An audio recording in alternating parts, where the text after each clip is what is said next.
Yeah. They're going to do the skating moves. Okay. And we're going to center it there.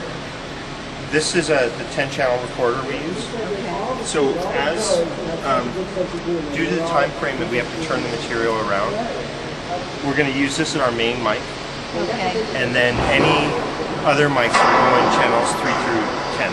Okay. So that's the stuff we'll use in the final. This is the stuff we'll use for Wednesday when they temp this move. Okay. I took all my quarters I saved and I bought one of these units. It's like so sweet.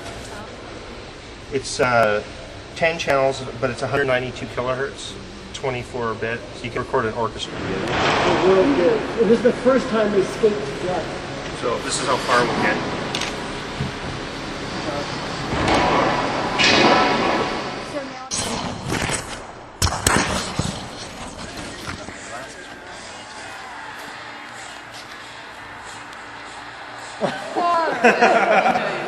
Stop and get up too. Right, yeah. That's in the sequence. So